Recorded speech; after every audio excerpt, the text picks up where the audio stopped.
In the name of the Father, and of the Son, and of the Holy Spirit. Amen. Last week we looked at Marie Adrienne Lafayette as a kind of great woman behind a more famous, at least in terms of notoriety, Lafayette. And we saw the often essential parts of those who do not receive all of the notoriety. However, they're indispensable in terms of their contribution. They fly below the radar, if you will. But without them, much of what we have today would not have existed, at least not in its present form. And we look now at another one of these kind of figures who, in some ways, significant ways actually, mirrors a bit of Marie Adrienne Lafayette's life. This particular person is probably known to none of you, and yet the contributions that this particular person made, along with a very, very, very unsuspecting, never would have ever picked it, companion, and yet they both share the kind of same fate after they died, in many ways was tragic. And it's not surprising the way they were treated afterwards, but God's memory is shorter than human beings, thank God. And we'll talk about that as we go along. The person's name is he's a Jesuit priest, Father Pierre Gibault, Gibault. Some pronunciations pronounce the T. I have trouble just saying Gibault, so we'll leave it at that. Father Pierre Gibault, and he was born April the 7th, 1737, and died August the 16th, 1802.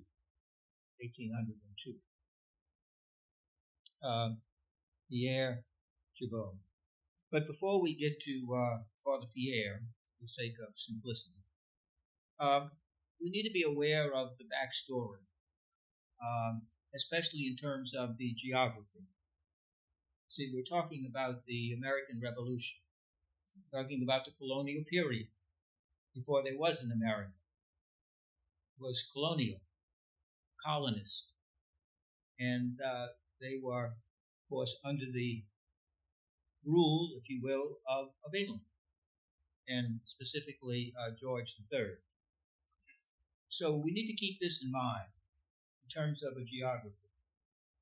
I don't pretend that this is accurate in terms of what I'm going to draw on the board, so if you feel the need to snicker or come correct me, don't do it, because it will be another casualty of the war. Trust me.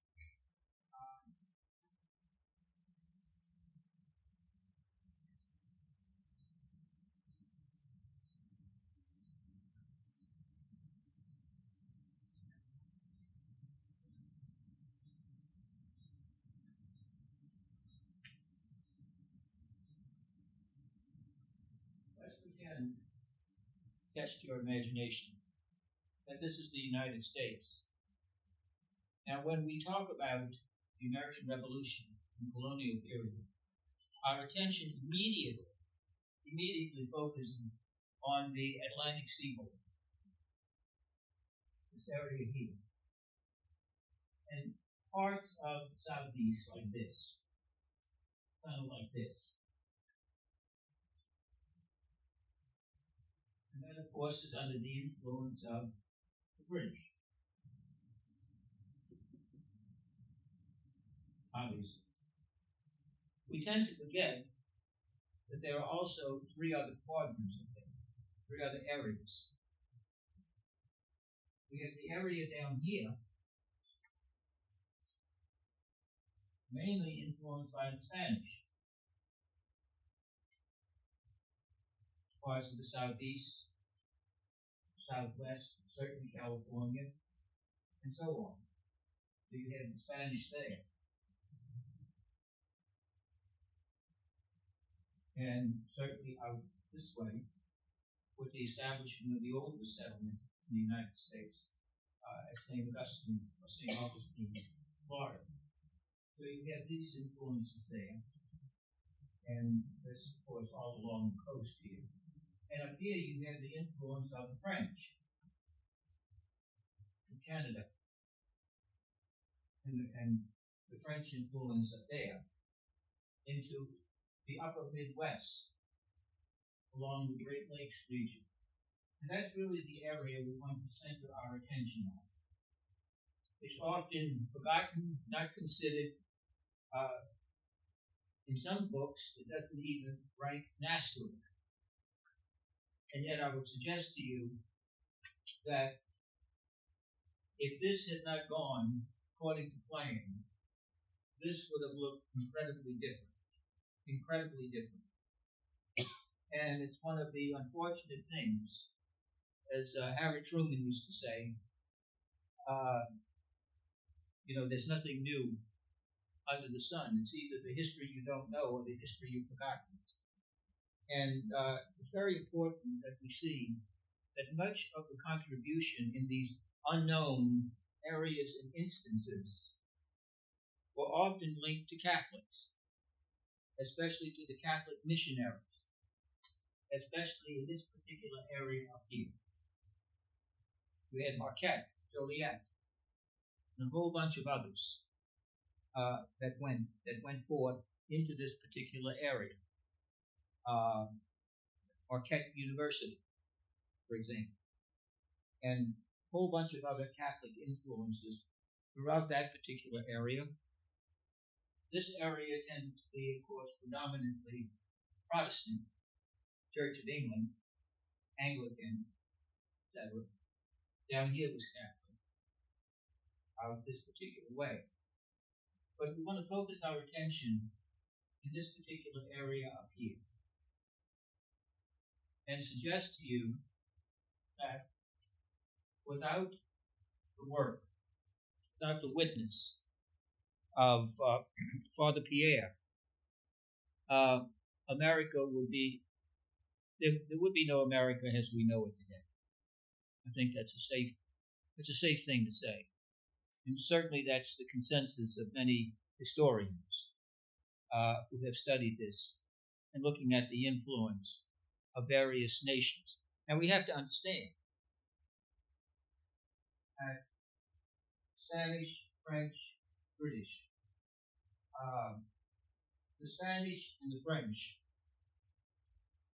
they had one thing in common. They couldn't stand the British. And they had been at war with them in one form or another, down through the centuries, down through the decades and years, etc. So they were all fighting for influence in these particular spheres of influence here. And, of course, obviously the British were here, where they landed, and so on and so forth like that. The Spanish came here, down from the West Indies, so on, Columbus, into the Caribbean, and so on there. Built it out this way through the missionaries, for example, St. Junipero Serra, all along tremendous missions along the California coast and even inland a bit with the Franciscans. So we have to be clear, while Spanish, and especially the French, in one way or another, in various degrees, sought to aid the colonists in their fight against the British.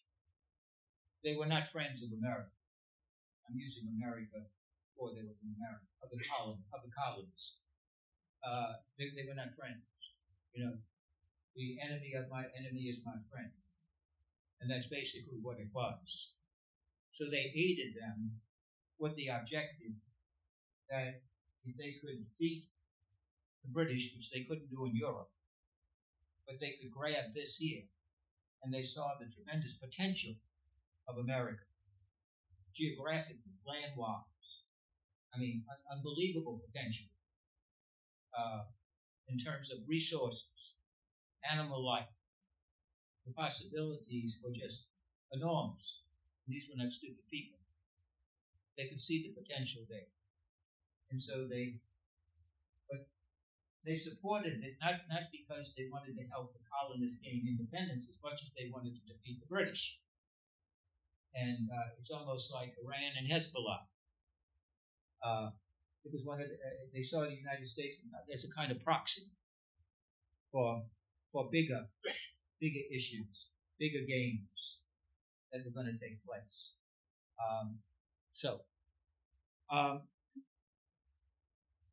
To give you some idea of the importance of that particular region and area up there in the upper Midwest, around the Great Lakes and things like that. If it were not for the forces of resistance of a lot of French and also colonists who had made their way from the south up there, because you see, what was happening was this: the colonies were growing, and so they had to expand. And so we began the westward movement. They didn't need Horace Greeley to tell them go west, young man, go west. That's where they were going. They were going this way. And so they came in contact with and understand the migration of the colonists from here outward. I mean, there was no rapid transit. There was no Uber or whatever the thing is to deliver them and so on and so forth. This was terrible. I mean, my God, you hear people today, oh God, the gasoline is up 3 cents. Oh Lord, I'm falling apart. I need an emergency unit. When you hear what Father Pierre and others went through, for example, in one instance, treading by foot over 500 miles in freezing, sub-freezing, ice, weather, swamps and water, animals, not to mention the Native Americans or the Indians that were here, who were hostile, by the way, plus the hostility of the Crown after them. It just boggles the mind. It's almost unthinkable that would happen today, or could happen today, especially in the technological age where so much of fighting is done by computers, it's done in the air, it's done by missiles, etc., and so on and so forth. It gives it a kind of antiseptic and removed kind of thing. We don't really get the full impact of it. Oh, we see the thing blow up on the TV, boom, boom, boom.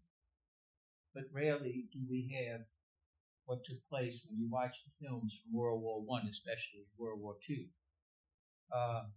It gives you the full human impact of just how terrible war is, how terribly destructive war is.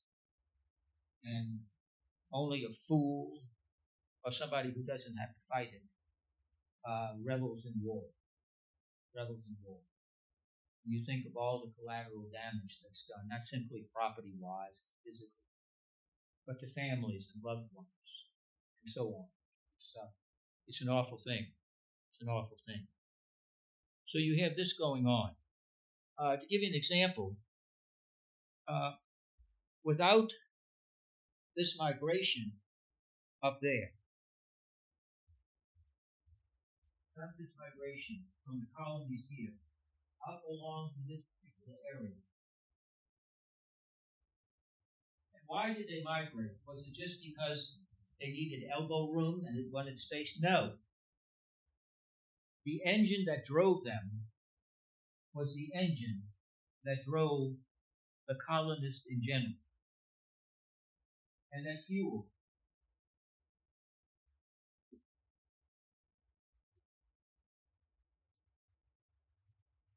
The fuel was liberty.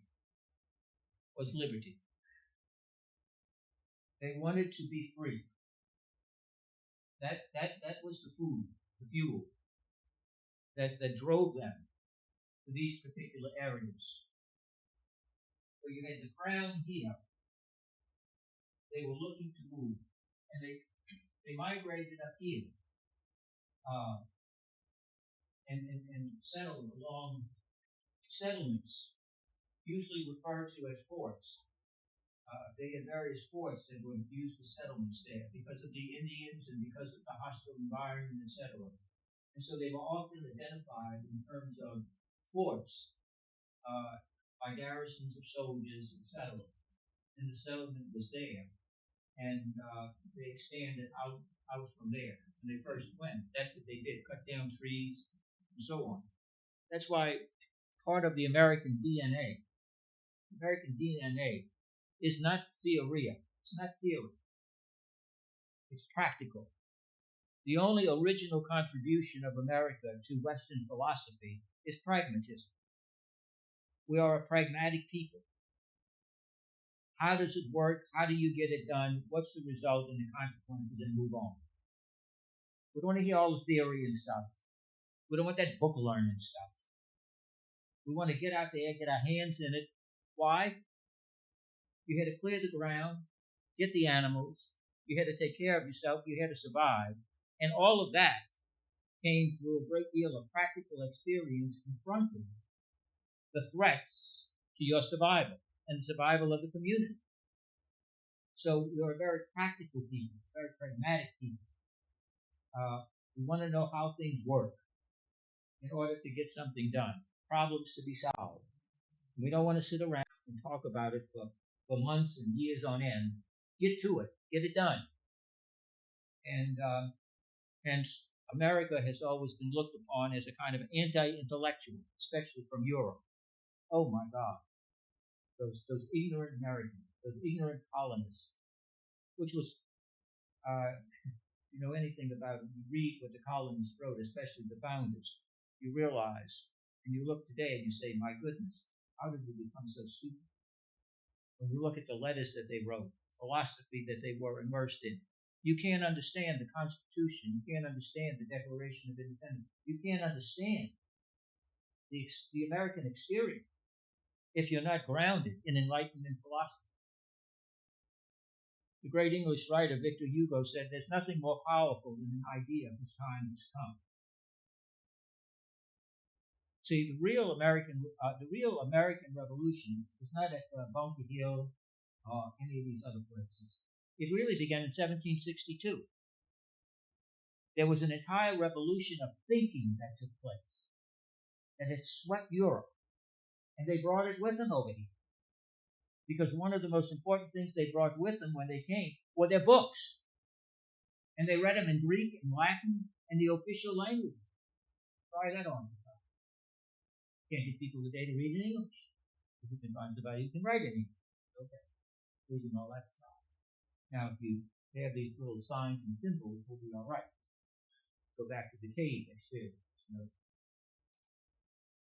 Okay. Don't get excited. It works. So save yourself. Now, so we were always looked upon, and there's always been a certain anti-intellectual strain in American thought. There's always been a kind of a hostility towards Europe in terms of that, and Europe has always looked down upon America as decidedly anti-intellectual. And America has always felt a kind of intellectual inferiority in relation to the mother country, and especially France, and England, and the Scottish, and certainly the Germans. That's where the Enlightenment, the new age of thinking, putting to rest the medieval world in its philosophy, scholasticism, and opening up the new philosophy, the philosophia of the French, especially the Scottish Enlightenment, the Enlightenment that took place on the continent as well as in the British Empire. But that new thinking, how could you understand? How could you understand the Constitution of the United States or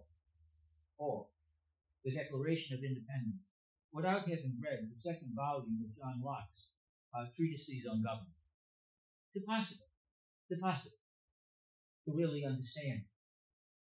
Because without Locke and Montesquieu and a whole host of others who took place, it was the ideas that shot out. It was the ideas that got people thinking a different way. The idea is the father of the deed. The idea is the father of the deed. It got a new way of thinking. It was a shift in what Thomas Kuhn calls a paradigm shift, a whole new way of thinking and understanding. Who better than Thomas Paine to exemplify that in his Common Sense and in his book, The Rights of Man? The rights of man are one of which is consent. Consent. Consent. There's no consent. You were ruled by heredity, by money, land, things like that. And now you're going to say that you are going to be ruled? You're not going to be ruled. You are going to freely give government consent. Without that, the government is illegitimate. And that, that's probably just a collective yawn from you. But at that time, what do you mean? You realize the first three words of the Constitution is what? We the people. Whoa. We the people. In order to form a more perfect union. Are you kidding? This is earth-shattering in terms of thinking. And so you have this thinking taking place. One final thing is many, many decades and years later, French wanted to show their appreciation for the United States. And they wanted to give the United States a gift. And there was a great debate in the Assembly, the French Assembly, their legislature, as to whether or not they were going to give a Statue of Liberty or a Statue of Equality. Big debate. And it was very close in the final vote. And they voted for the Statue of Liberty. Because this epitomized.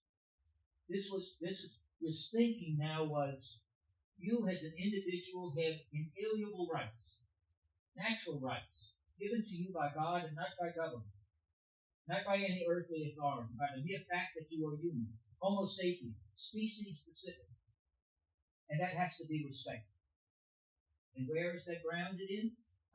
Yes, you guessed it. It's grounded in the Judeo-Christian tradition, made in the image and likeness of God. And because of that, you have these rights which are not given and cannot be taken away by government. You get it by the mere fact that you are human. And these are reason and free will. And when government attempts to usurp that without your consent, that is an illegitimate government, and you have the right, in fact, you have the duty to rebel. Patrick Henry, Thomas Paine, Nathan Hale, the Collins, some of the great minds there, Benjamin Franklin. It was this idea of natural rights that you have that cannot be taken from you. That was the match to the cannon. And it set off this whole way of thinking. It was like the tectonic plates of the Western world had shifted. And the old order, the old way of heredity, royalty, all of those things, they began to collapse, fall apart, as this new philosophy came in. Liberty. And that That is what motivated the colonists. Go back and read. Go back and read some of the letters and some of the accounts of the colonists. As this more and more became present, the colonists, remember, were a tremendously literate society. Tremendously literate. I mean, all this nonsense that they were ignorant is absurd. They had newspapers all over the place. They had newspapers 2 and 3 pounds a day come out. People were reading pamphlets and books. Books were a great treasure. Schooling was important. Yes, you had to do the practical work. But this whole new way of thinking about human rights, natural rights, was something that caught on. And it wasn't a fad. It had opened a new paradigm. It's as if the earth had opened. A new way, a new world emerged. A new world came forward. And the individual had individual rights which were inviolable. Cannot be taken away from you. You can freely consent to it because of your freedom. But you cannot have one come in and just unduly snatch it and say, I'm going to take your land. Why? Because I'm the king and you're not. It's not the feudal system. It's not the system of royalty or of blood. It now is dependent upon consent. Free, informed consent. And the churches were magnificent for that. I love it. Oh my God. We were in church. It was almost an hour in there. If you went under a couple of hours in the church, you were thrown out. If you happened to be the pastor or the minister. Why? Because the church also served as a place to find out information, to discuss things. It was not simply the public square. We did that all the time. Yes, it was that. But the church, we read some of the sermons of the colonial preachers. They're magnificent. They're magnificent the way in which they blend together the political, the religious, together in a beautiful, profound way. My God, I could only think of like that today. It's an amazing thing. So this migration that was taking place was idea-driven. And the idea had profound practical consequences. Profound consequences. The way people then viewed themselves, the way they viewed others, the way they viewed relationships, the way they viewed government, the way they viewed authority. All of those things changed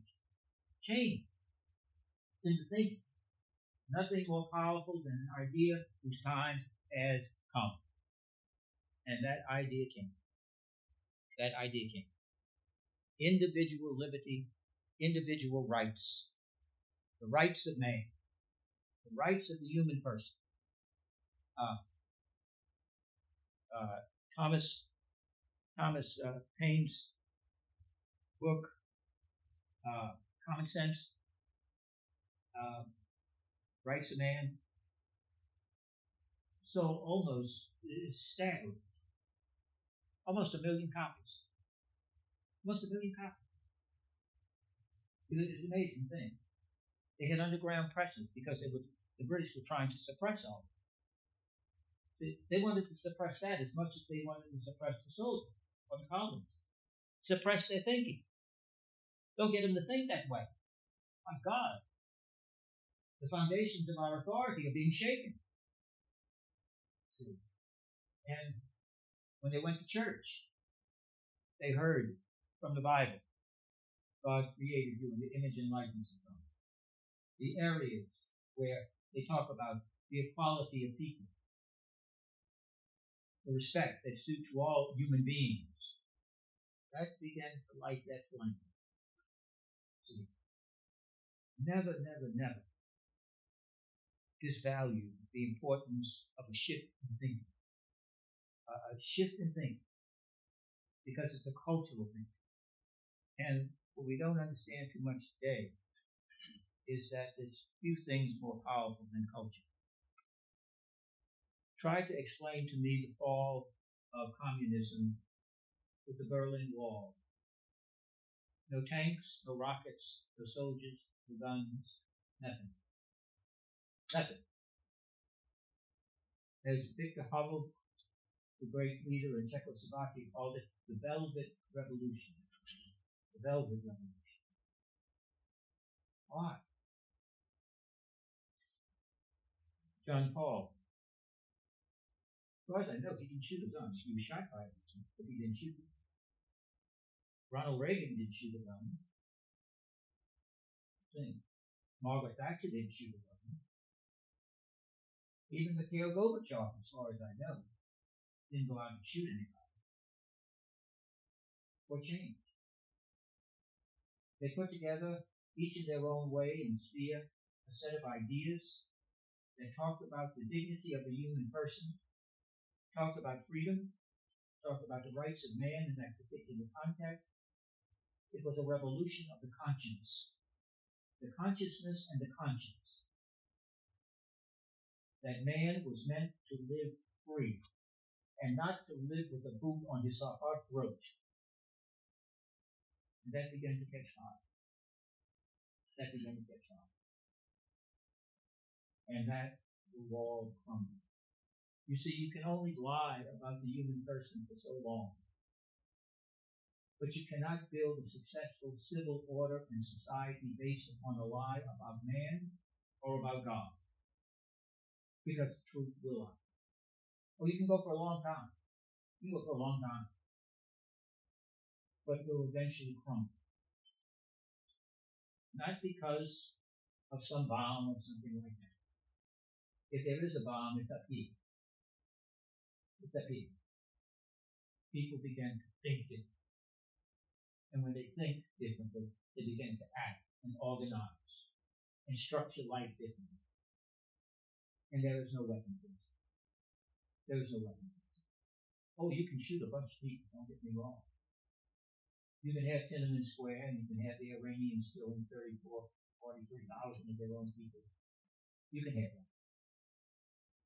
But eventually it crumbles. Because it's predicated on a lie. And you can't build a civil society, you can't build a society, you can't have a structure of government predicated on a lie about the human being. Because without a human being, you don't have a government. You don't have a society. You don't have a civilization. You don't have it. You can't build a life on a lie. You can't build your individual life on a lie. Well, you can live it for a long time. You can deceive a whole bunch of people a lot of the time. But eventually your life will crumble. Because it can only be free, as Jesus said. Truth will set you free. When you predicate it on a lie, you live in slavery. You live in fear. Because you're always afraid that somebody is going to get the idea that it's a lie. And this is the truth. And that becomes the most dangerous person in the world. That's why what do you do? Lock them up, execute them, silence them, do all those kind of things.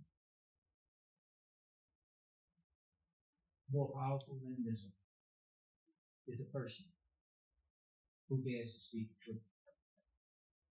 Dares to speak the truth. And that's what goes on. And just spread. And that is the great fear. What collapsed Soviet Union was the fidelity of people to their Polish culture. And once they were wedded to their Polish culture, you could not separate Polish culture from Catholicism.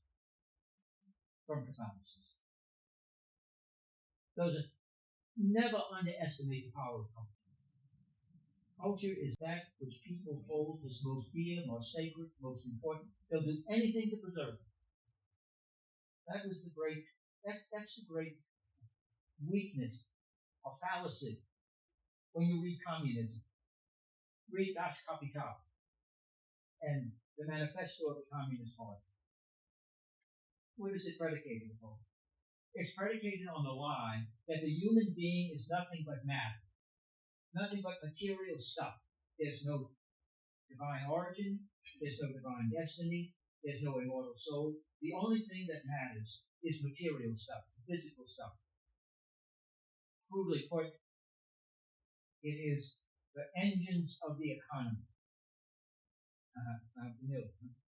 That's what we are. We are simply a means of production. We are simply a cog in an economic machine. We have no transcendence, no soul, no destiny beyond that. And therefore the worth of a person is measured by what they have, not what they are. A human being. And to begin to believe that you are a human being having rights beyond anyone taking them from you sends fear through every totalitarian government, through every dictator. That's the most dangerous thing. See, Colonel Sanders here has a battalion. I can fight him. I'll get a couple of battalions. He's right there in front of me. I can do that. When you got an idea, it's ethereal. It doesn't have matter. It's not there. It's up here. I can put Colonel Sanders in a prison, in a dungeon. The one thing I can't imprison is what he thinks. What he thinks. That's dangerous. Because you're trying to fight something that's not physically there. I can blow up your bombing installation. How do I blow up that idea? I have to come with a better idea. And if that idea is a lie, and it's not better, you crumble.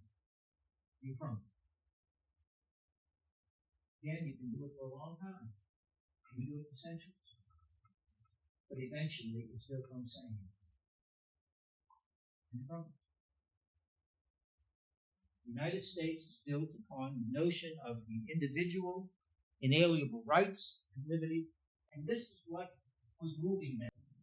Because you see, what they didn't count on, and this was part of the genius of Father Pierre. When there was these migrations and movements from here to there, they all assumed, including the Catholic religious establishment belief. Because you see, the bishop at the time of Father Pierre, he was a loyalist to the British Crown. In fact, he refused to give communion to any colonists who did not take the pledge oath to King George.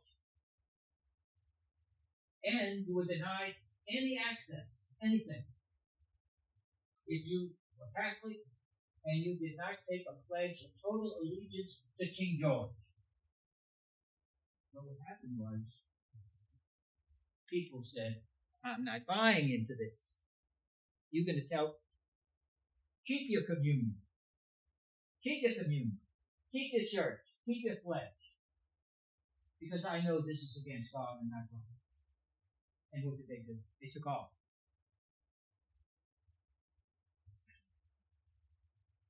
And up here, French, remember, waiting to explode in France was the French Revolution. And what are the 3 planks of the French Revolution? What are the 3 planks of the French Revolution? What's that? Liberty.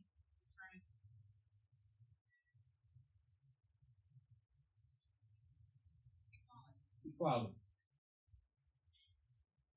Liberty first. If you don't have that, you don't have anything else. Liberté, equality, fraternité. Liberty, equality, and fraternity. What are the inalienable rights eliminated by Jefferson in the Declaration? What is it? Pursuit of happiness. What is it?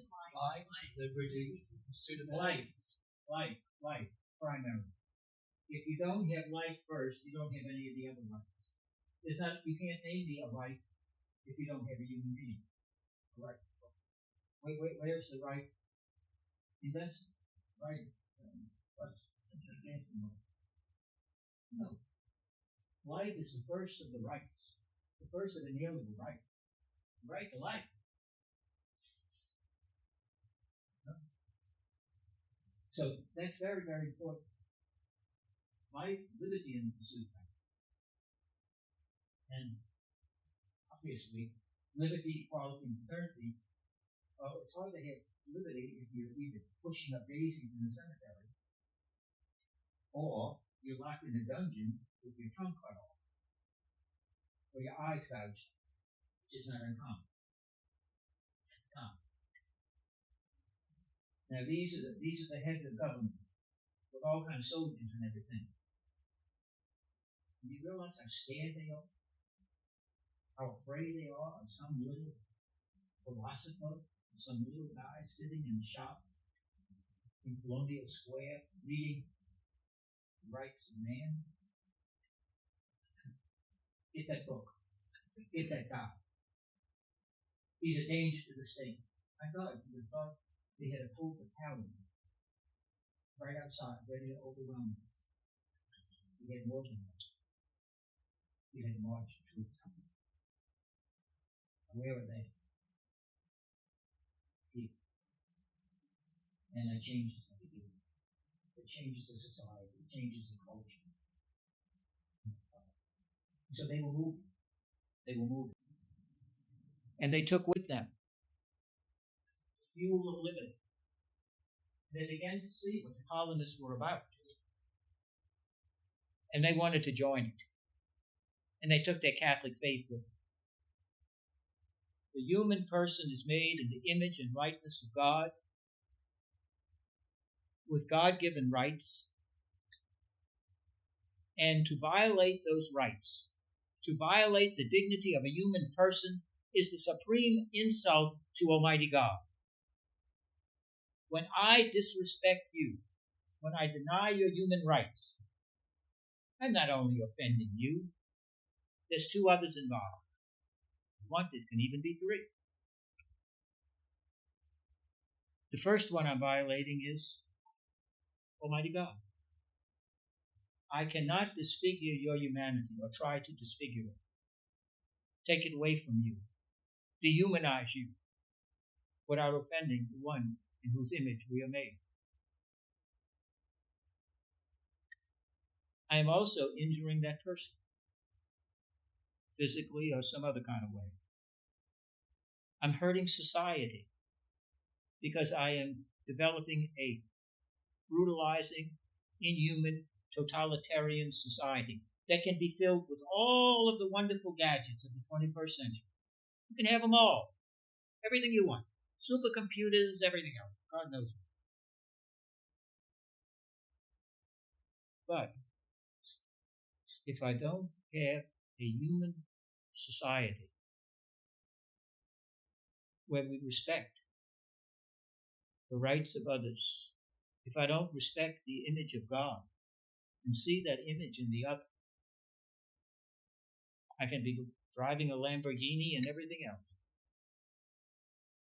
It's better off in the jungle, because at least that's natural. I'm living alive. And the last one that I disfigure, I'm disfiguring myself. I'm dehumanizing myself. See, I've always found it kind of interesting when you hear some of these terrible things that people do, and they say, my God, it's just like an animal. Please, don't insult the animals. The animals are doing what animals do. We are supposed to be the experiment that the rational soul is sounder than pure instinct. That's what it's supposed to be. And when we do some of the things we do one to the other, don't blame the animals. Don't blame the animals. We are violating our own humanity. We are scarring ourselves. We are making ourselves coarse and insensitive, lacking in compassion and mercy and empathy and understanding. We destroy justice, which is why we have no peace. We cannot have peace without justice. Justice, give each person their due. What's their due? To treat them always as a human being. Always, because nothing cancels the divine image. Nothing cancels the divine image. No sin, nothing. We are forever made in the image and likeness of God. And that began to spread. For example, if you didn't have this migration and movement up there, frankly, Chicago and Detroit, they'd be cities of Canada. They'd be cities in Canada today. Even closer to home, if you didn't have what went on up in the Northwest, in the Midwest, up in the Midwest, you wouldn't have had the Louisiana Purchase. Jefferson wouldn't have been around. You wouldn't have had that. Without this westward movement, up and west, America would have remained a bound, an eastern seaboard bound political entity that would never have lasted. If it wouldn't have been taken over and subjugated by the British, it certainly would have been by the French and the Spanish. It would have been like a ghetto, a little enclave right there. But it never would have gone anywhere without what they did. Those who migrated. Without the movement that took place for liberty, you would not have had the belief in manifest destiny. Manifest destiny. The Turner-Thornboy thesis. That is, America has a destiny to move west. It's part of a divine plan that we move west. In other words, the pioneers and settlers, the missionaries, all that were moving west, didn't see it merely as an economic, geographical, or political thing. It was their manifest destiny. Their destiny given by God. You know that when the first bunch from England left to come over here, you should read Bradford, his diary, the governor, and so on. The sermons and religious services they had on the ship, the Arabella, and so on, like that. Read them. The Pilgrims saw themselves in light of the biblical story of the crossing of the Red Sea. The most powerful story that animated the colonists, especially the first ones coming over here, was the Exodus story. Israel, the Jews, the Hebrews, in bondage in Egypt. And they were in slavery. The Pilgrims identified. God raised up a leader, Moses, with a mission. Let my people go. Let them go from this land of slavery and bondage, of being treated like slaves and not like human beings. They go through the Red Sea, and they saw the Atlantic Ocean as the Red Sea. And they were passing through this. And read the sermon.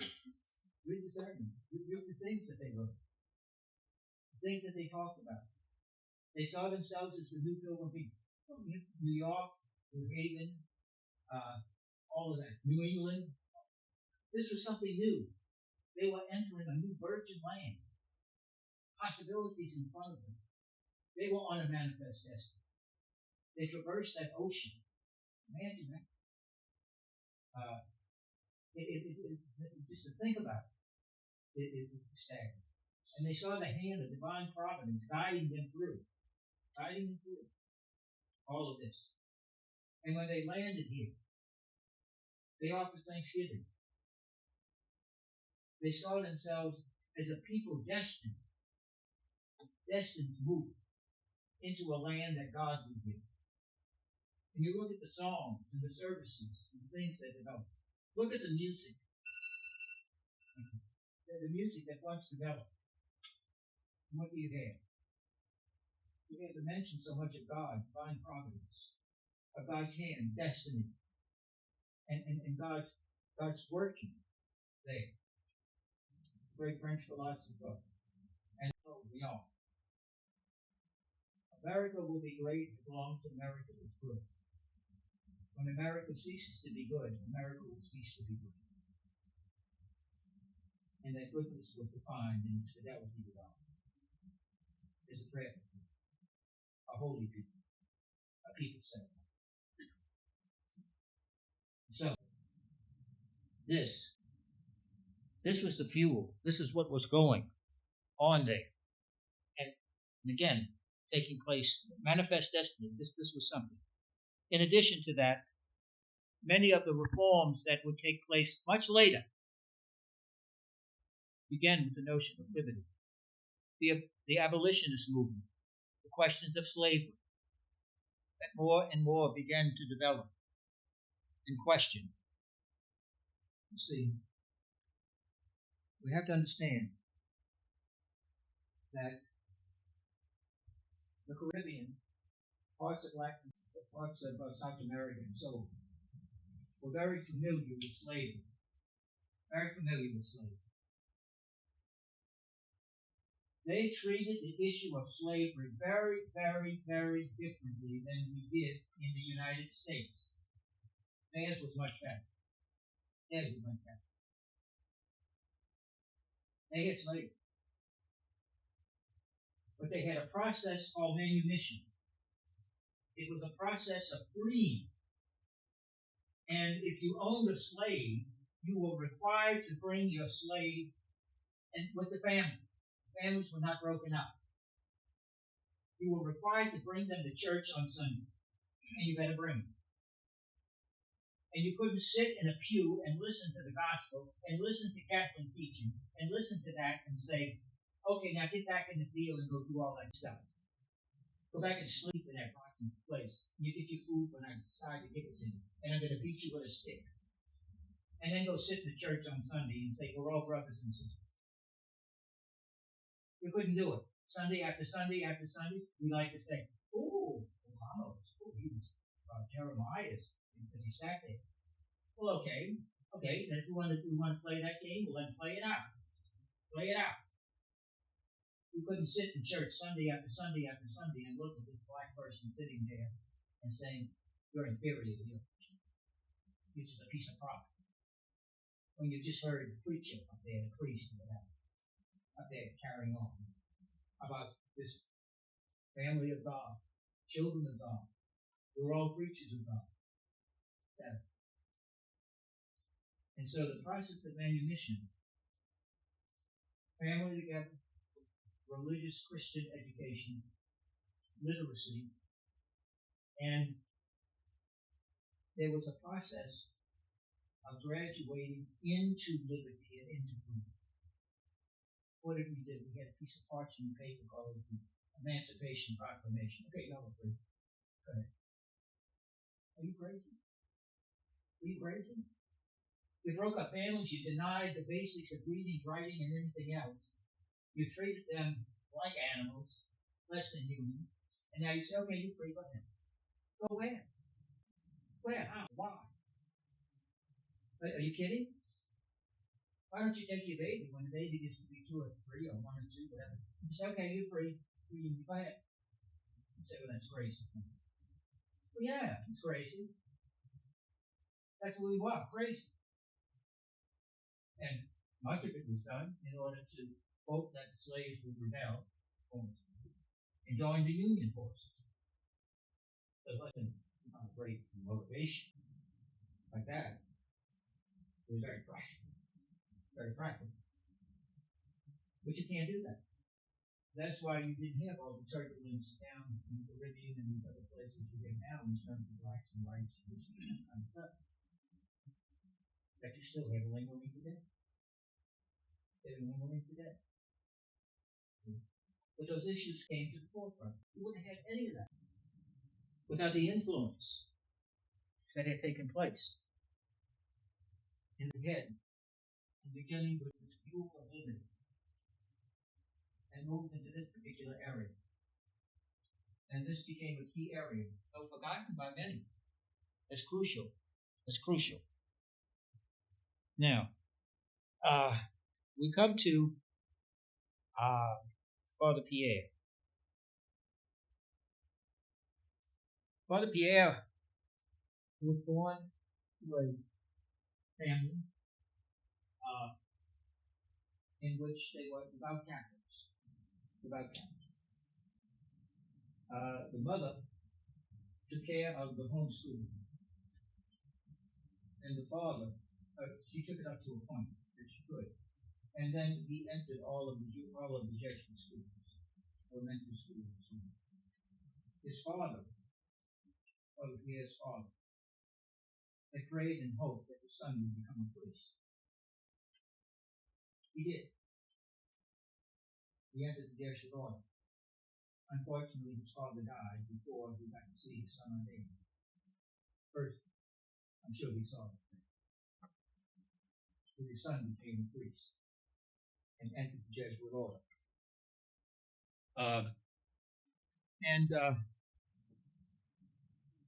Father Pierre was greatly influenced by someone who had influenced Catherine Drexel. Obviously, Catherine Drexel. Lady University, and that influence was the great Jesuit missionary Francis A.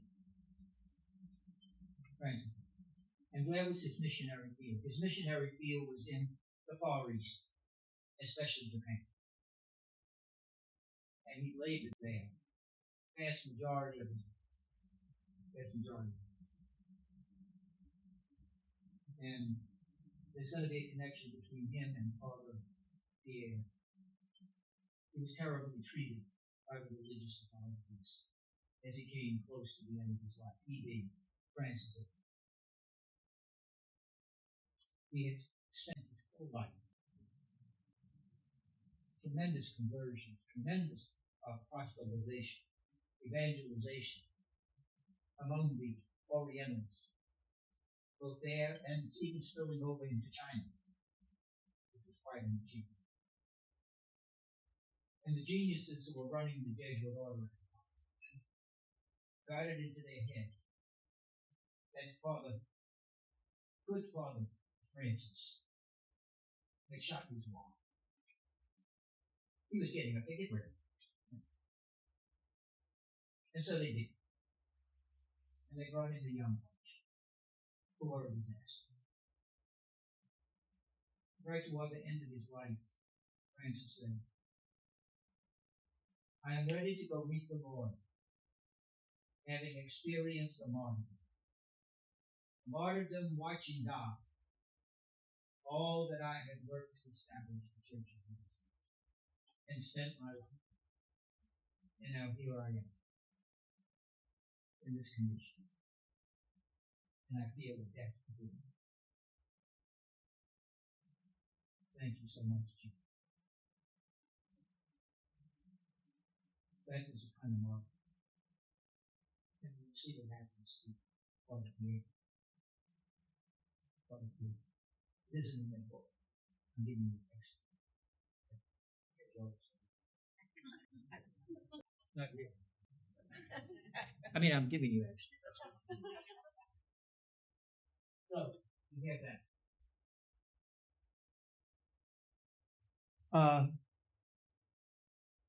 The bishop. Let me get his name. I'm going to spell it properly because he deserves to be, I guess, remembered. I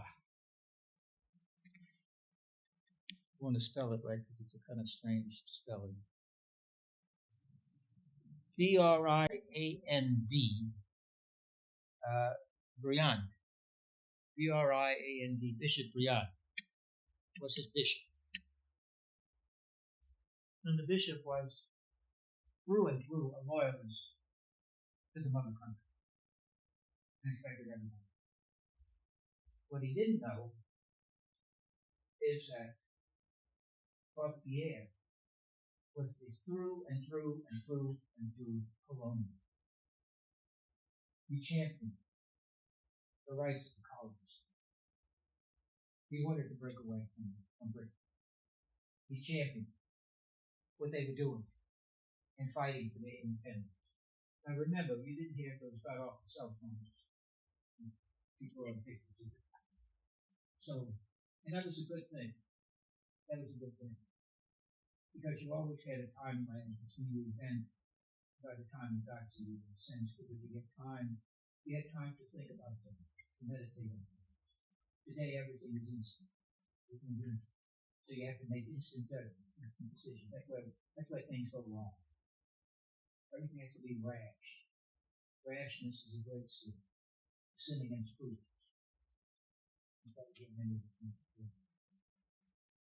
So he didn't know that. Father Pierre was sent to a Indian kind of reservation there, where there were Catholics there. There were settlers there, etc. But they were Catholic, and they had been for a long time without a priest. It was called, I'm going to spell it for you, Kashkaskia, Kaskaskin, Kaskaskin, which you probably know it by a more familiar name. It's called Illinois. He also worked and did a great deal of conversion for Vincennes, in Vincennes, Vincennes, Vincennes, commonly referred to as Indiana. And he was also ready and led his companion, who I'm going to name in a minute, along the upper regions of the peninsula, the northern border of the United States, etc., around Detroit, in those particular areas. He was able to influence and, in fact, was ready to capture that, lead the forces in his own way to capture Detroit when the war ended between the colonists and the British. But they had secured the place so that the colonists could simply come in and take control of the upper part up there, which would not have been part of the United States, part of the claim of the country. And the name Kashkaskinenians, it means gift of authority, or one gifted with authority.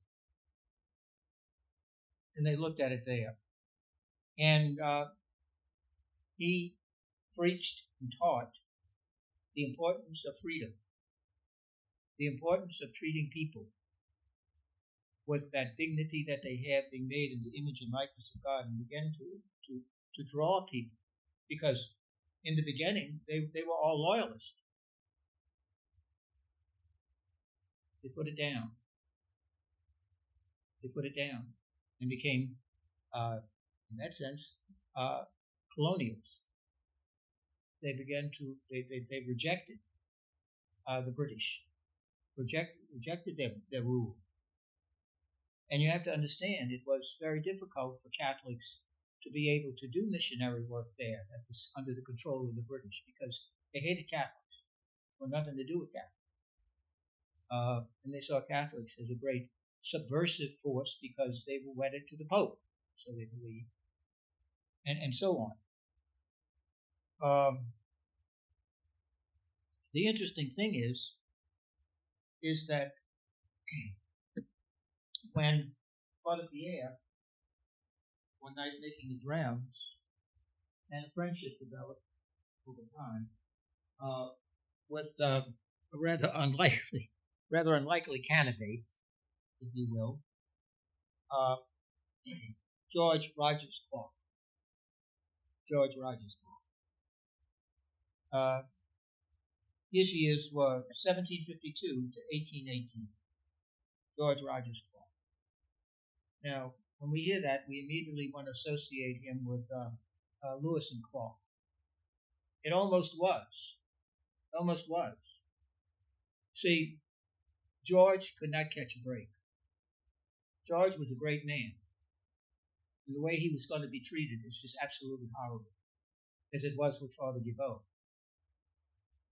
Clark, by the ungrateful nation and by the church, whose leaders and clergy were absolutely despicable in what they did to him and spread about him and lied about him because of nothing more than jealousy. Jealousy. And that's a fact. That's a fact. One of the most important things that he contributed to is in Indiana, there was a key installation there called Fort Sackville, Sackville, Fort Sackville. And it was key to this whole region, the British foothold here, coming into, now they were starting to get suspicious. French were up here. And there they were. That was in Indiana. And Father Pierre got wind that the head of the garrison of the fort there, Russia Blade, and by the way, we have a street in New Orleans named Russia. I know because my grandmother used to go there every Sunday. Right on the corner of Cleveland Avenue and Russia Blade, right in back of the old Pan American building. Right there. Russia Blade, he was French. But when the British defeated the English in the 7 Years' War, being French, he became British. If you're French, so there they are. Well, what happened then is he finds out that Russia Blade, it was I think Christmas Eve. He had left the garrison. Russia Blade. Go enjoy a holiday or something at home or something. Some troops there, that's not. Clark had a bunch of men, 175, and they overtook the garrison. And then Russia Blade then switched to be colonial.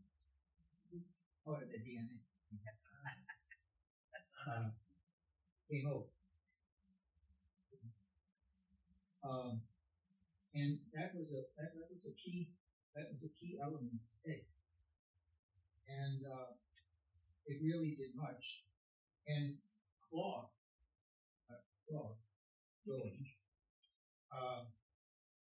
he was a master.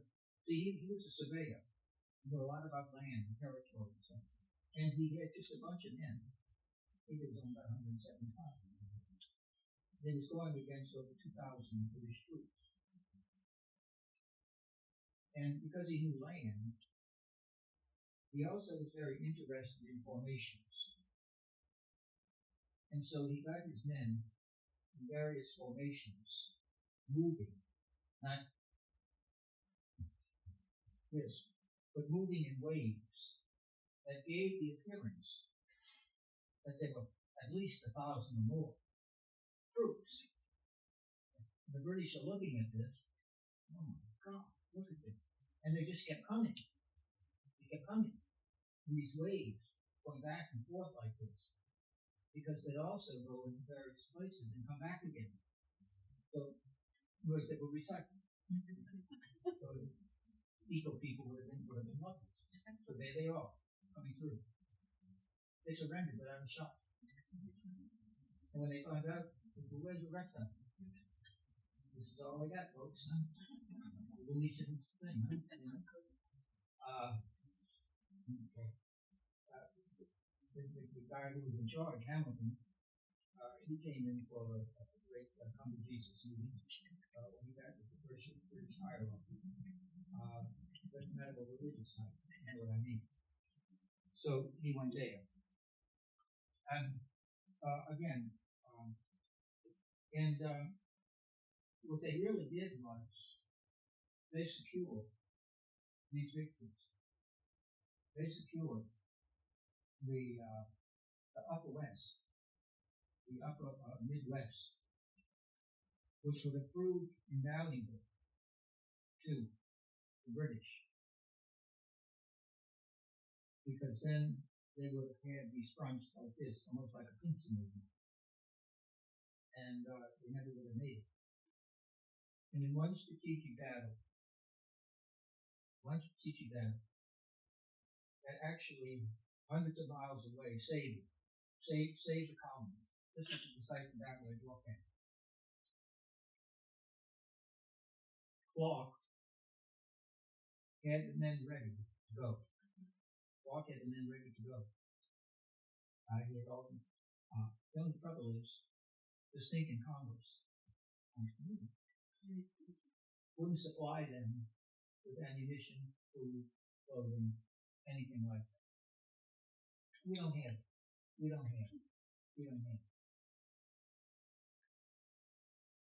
Clark sold whatever possessions he had, whatever money he had, to buy the troops provisions, clothing, etc.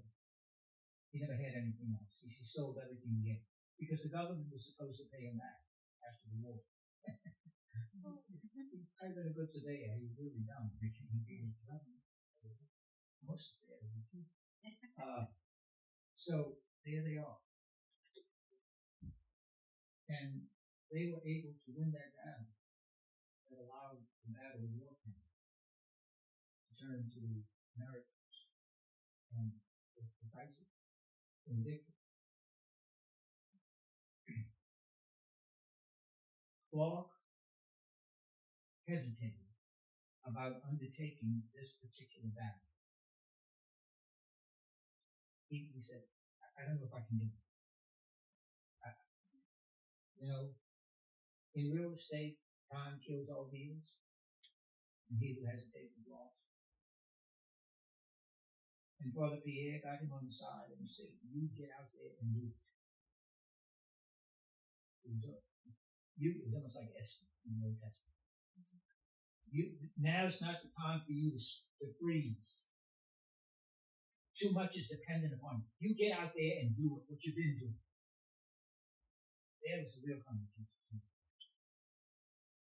And Paul said, I don't know if I'd rather face the British or face Father Pierre. We'll face the British. And they went. And Pierre was the one who gathered all kinds of resources and everything, had the people make what was necessary for the soldiers to engage in this. Clark had spent all his money and everything, all of them, to fund the soldiers. When they won, and it was announced that the colonists had gained their independence, Father Pierre, they had a big flagpole with the Union Jack up there. Union Jack. Father Pierre took it down and put up the stars. Well, needless to say, the Canadian bishop, he's got a long name, I'm not going to tell you. He found out because he had succeeded in Rome. And he was even more religious than was young. That didn't go over really well. But as you see, this second bishop, he couldn't stand Pierre again because he always suspected him of being a traitor to the crown. This did.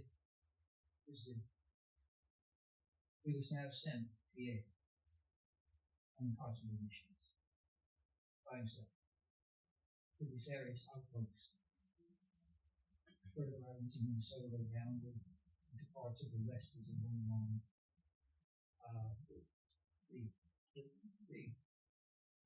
The travel he had to do, the number of places he had to take care of by himself, it eventually killed him.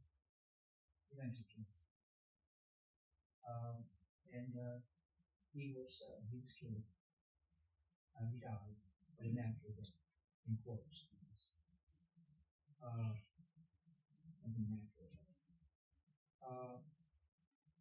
Clark had a similar tragic life. He was named a general by Thomas Jefferson after the war. And just as fast as you take a switch on the wall and go, everybody forgot about him. He was penniless, broke. He died destitute. His family had to petition the government, which took 8 years. It already did. To get reimbursed for all of the money. It was over $2,000 in American money that he gave to get the troops so that they could come. Because there was nothing coming. Nothing was coming. He died destitute. The interesting thing was he was buried in Vincennes. And right across from the burial was a church. St. Francis Xavier. The saint that had inspired Paul Pierre to be on board. And they finally got around to building a statue of Clark National Park, which happens to be very solid. It's dark. It's very bad. But God reaches beyond it. And we're able to overcome. Tell him what we do. Going through the juice. But then still not. Another rag, a cup of coffee.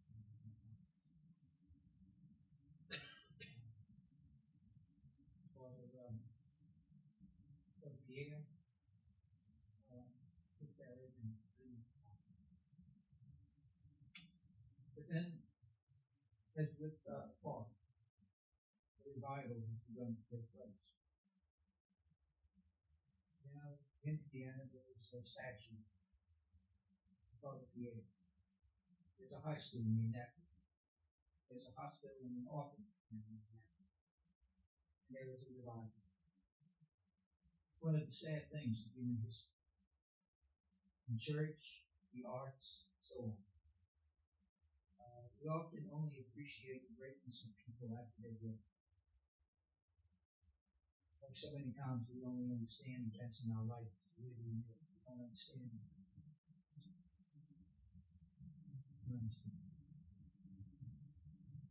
One thing that Bishop Leon did do, because he was like this, with folks in England, he got the Queen Act passed. The Queen Act allowed Catholics in the jurisdiction of the bishop to have public worship. Up until then, they couldn't. Catholics could not worship in public. You were arrested immediately. Everything you had was confiscated. So the Queen Act got that thing. But finally, with the point, I know we're at the end. One of the terrible things done before the PA I wish I could say it was uncommon, even today. A group of Jesuits, the so-called brother Jesuits, more like Cain, reproduced. They started a campaign against him and began to tell the bishop that he was immoral, degenerate, and reprobate. Specifically, he was nothing but a no-good drunk. People who worked with Father Pierre said they can't remember a time when he ever took a drink. He never had it in his house. But he told it to the ones who were very receptive to that, because they didn't like Pierre anyway. They never forgave that he was a colonist and not a loyalist. And he always walked under that shadow and was kind of unceremoniously done to the side. That never stopped him throughout his whole life of being a good priest and a good Jesuit, a good missionary. People said what they said, but he believed that the real judge and the real record was recorded upstairs, not downstairs, not by the slings and arrows of unjust outreach. And so they both, in their own way, kind of resurrected in memory. And we can, because of our faith, always believe that when Pierre arrived, there the medium was St. Francis Xavier, who said, "Come on in, good and faithful servant. You served long and well. Take your seat at the table."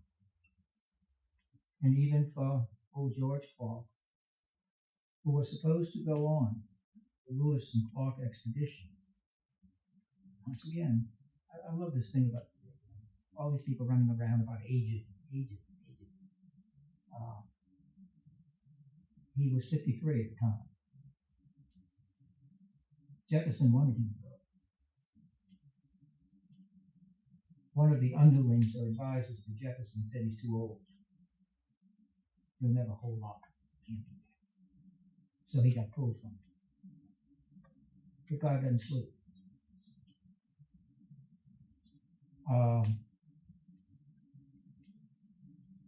George's younger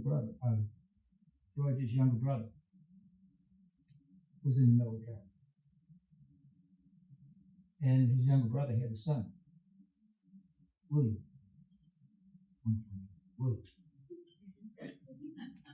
All right. Could be gospel. The son was sick. That's the Clark of Lewis and Clark. That's the Clark. A Clark just happened not to be George. And that really summarizes the whole of George's life. So close and so far. Yet it never stopped him from being a patriot. It never stopped him from believing in the liberty and the rights of man that he had read about from Thomas Paine, and committed himself to that. So in the face of all adversity, all injustice, all from, the old thing about it, I think, you don't know how old it is, but they don't make it like that. They asked somebody one time that they had been maligned. The character called into question. And someone had asked the person, they said, "You must really feel terrible about all those things people are saying about you." And he said, "No, not really." He said, "What hurts me the most is not the accusation of my enemies, but the silence of my friends."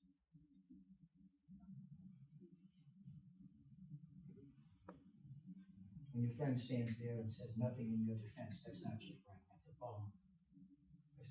That's a bum. And nobody spoke for him.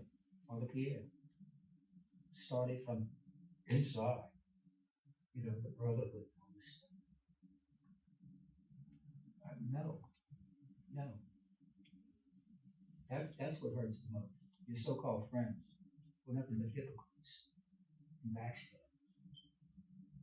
And one of the worst is to stand there in silence, because there's nothing more evil than when good people do nothing. And to these two men, two great patriots, Father Pierre, a great and faithful priest, by no account, no record of anybody who's credible, did anything close to his religious vows, his whole life, as bad as he was treated. And he stayed true to the cause, as did Paul. And both, we hope and pray, receive their true reward upstairs. And I'll just end with a little story about the Jesuits and the Dominicans. I don't know if it's true, but if not, it ought to be. It sounds true to me. One day, they had this Dominican and Jesuit priest, and the Dominican had invited the Jesuit priest over to supper. And the Dominicans had this beautiful facility, of course, where they used to gather and so on. And here comes the Jesuit, and he sits down. It's palatial. That's the problem. And so they're sitting there and eating, and the conversation is going on. And somehow, whether it was one too many claret, something like that, somebody, I think it was the Dominican, who said, you know, we have these orders, the Dominicans, the Franciscans, Jesuits. I always thought that the Dominicans were really the superior order. And the Jesuit said, yeah. He said, why do you think that? He said, well, we have St. Thomas Aquinas as a member of our order. And we take the 3 vows: poverty, chastity, and obedience. And the Jesuit said, well, we have St. Ignatius Loyola, and we take 4 vows: poverty, chastity, obedience, and the vow to fidelity to the Pope. He said, well, you have to do that because you were disdained by the Pope. And you have to take one because you need 4.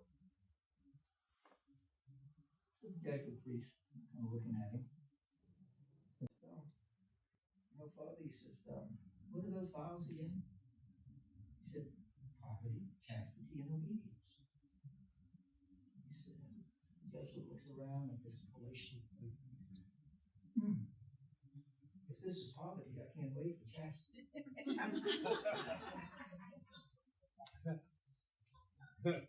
I don't know if that's true.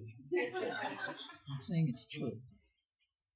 Anyway, thank you for your patience and long standing. In the name of the Father, and of the Son, and of the Holy Spirit, amen.